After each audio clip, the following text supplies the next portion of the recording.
ધોરણ 12 વિજ્ઞાન પ્રવાહનું પરિણામ 84.33% છે, જેમાંથી વિદ્યાર્થીઓનું પરિણામ 84.04% છે, જ્યારે વિદ્યાર્થિનીઓનું પરિણામ 84.65% છે.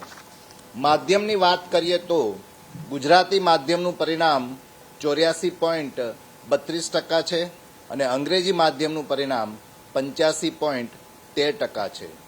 જિલ્લાની દ્રષ્ટિએ મોરબી જિલ્લો 94.85% પરિણામ સાથે રાજ્યમાં પ્રથમ ક્રમે રહે છે. દાહોદ જિલ્લો 57.44% પરિણામ સાથે અંતિમ ક્રમે રહે છે.